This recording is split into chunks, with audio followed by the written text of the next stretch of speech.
Rai yangu mimi kwa wana Chadema na rai yangu kwa Watanzania. Nilimsikia rais jana akisema maneno, na hili nisimnukuu vibaya, ni vyema nikayanukuu kama ambavyo aliyasema yeye.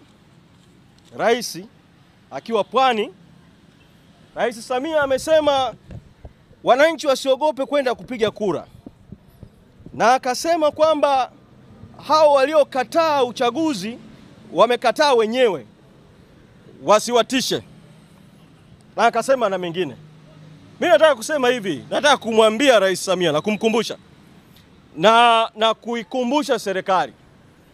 Bahati nzuri mimi nilikuwepo kwenye mazungumzo na rais kuanzia tulipokutana Chamwino mwezi Mei mwaka 2022, na nimekuwepo kama sehemu ya timu ya watu watano ya upande wetu ya mazungumzo ya maridhiano tuliozungumza kwa mwaka mzima kuanzia mwezi Juni mwaka 2022 mpaka mazungumzo yalipovunjika mwezi Juni mwaka 2023. Naweza kusema bila ya shaka yoyote, kutokana na yale ambayo nimemsikia rais mwenyewe Ikulu Chamwino na yale niliyoyasikia kwenye mazungumzo ya maridhiano, rais hasemi ukweli.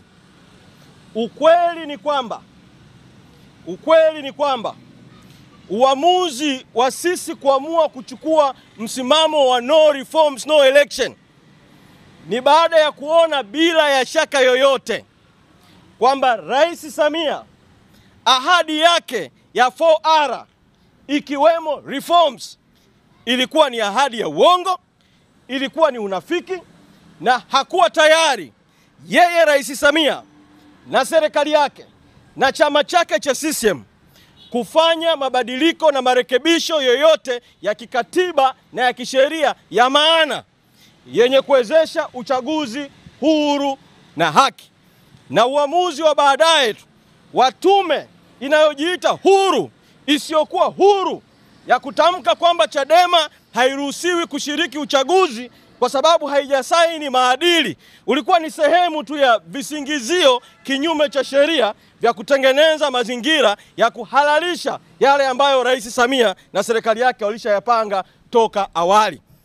Kwa hiyo anayepaswa kubeba mzigo wa lawama kwa wananchi na mzigo wa hasira kwa wananchi juu ya hiki kinachoendelea kwenye nchi yetu sasa, kinachoitwa uchaguzi lakini hakuna uchaguzi kimsingi, ni Rais Samia na chama chake na serikali yake. Na sisi Chadema msimamo wetu, na tunaendelea kuwaomba Watanzania uwe ni msimamo wa wananchi, ni kwamba no reforms, no reforms, no reforms.